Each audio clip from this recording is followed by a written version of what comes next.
আমরা এই এপিসোডে যালিকা সারিরুন এই বাক্যটির তারকিব ও অনুবাদ দেখব ইনশাআল্লাহ।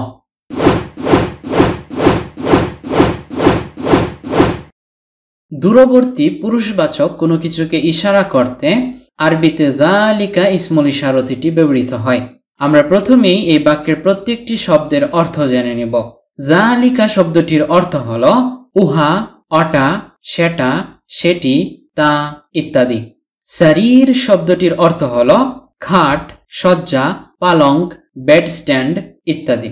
আর তানউইনুন হলো নাকিরতুন তথা অনির্দিষ্টের আলামত। তাই তানউইনুন একটি, কোনো একটি, একটা, কোনো একটা, যে কোনো, যে কোনো একটি, যে কোনো একটা ইত্যাদি সব অর্থ প্রদান করে থাকে। আমরা বাক্যস্থ প্রত্যেকটি শব্দের অর্থ জেনে নিলাম। এবার আমরা যদি যালিকা সারিরুনের অর্থ ভেঙে ভেঙে ওঠাই, তবে যালিকার অর্থ উহা আর সারিরুনের অর্থ একটি খাট। ফলে যালিকা সারিরুনের অর্থ দাঁড়ায় উহা একটি খাট, যা একটি পরিপূর্ণ মনের ভাব প্রকাশ করছে। যেহেতু যালিকা সারিরুন এই শব্দগুচ্ছটি একটি পরিপূর্ণ মনের ভাব প্রকাশ করছে, সেহেতু এটি একটি পরিপূর্ণ বাক্য তথা জুমলাতুন। কেননা যে শব্দগুচ্ছ পরিপূর্ণ রূপে মনের ভাব প্রকাশ করে তাকে জুমলাতুন বলা হয়। আরবিতে সাধারণত দুই ধরনের জুমলা হয়ে থাকে, জুমলাতুন ফি'লিয়াতুন, জুমলাতুন ইসমিয়াতুন। যে জুমলা ফি'লুন দিয়ে শুরু হয় তাকে জুমলাতুন ফি'লিয়াতুন বলা হয়। যে জুমলা ইসমুন দিয়ে শুরু হয় তাকে জুমলাতুন ইসমিয়াতুন বলা হয়। যেহেতু যালিকা সারিরুন এই জুমলাটি যালিকা দিয়ে শুরু হয়েছে তথা একটি ইসমুন দিয়ে শুরু হয়েছে, সেহেতু এই জুমলাটির নাম হলো জুমলাতুন ইসমিয়াতুন। কেননা যে জুমলা ইসমুন দিয়ে শুরু হয় তাকে জুমলাতুন ইসমিয়াতুন বলা হয়।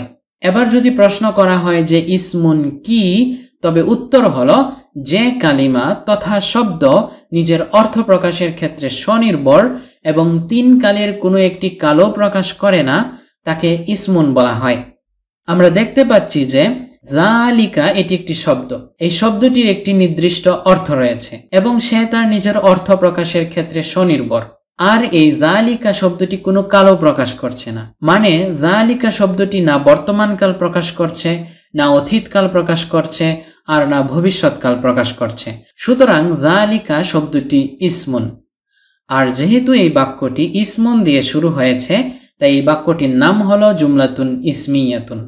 জুমলাতুন ইসমিয়াতুন নামক বাক্যের ভিতরে কমপক্ষে দুইটি অংশ থাকে, এক মুবতাদাউন, দুই খবরুন।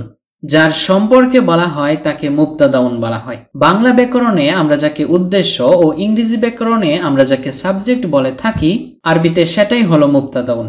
মুবতাদা সম্পর্কে যা কিছু বলা হয় তাকে খবরুন বলা হয়। বাংলা ব্যাকরণে আমরা যাকে বিধেয় ও ইংরেজি ব্যাকরণে আমরা যাকে প্রিডিকেট বলে থাকি, আরবিতে সেটাই হলো খবরুন। এবার আমরা যদি যালিকা সারিরুন এর তারকিব তথা বাক্য বিশ্লেষণটি দেখি, তবে যালিকা সম্পর্কে বলা হচ্ছে আর বলা হচ্ছে সারিরুন। যেহেতু যালিকা সম্পর্কে বলা হচ্ছে, সেহেতু যালিকা হলো মুবতাদাউন। আর যেহেতু মুবতাদা যালিকা সম্পর্কে বলা হচ্ছে সারিরুন, সেহেতু সারিরুন হলো খবরুন।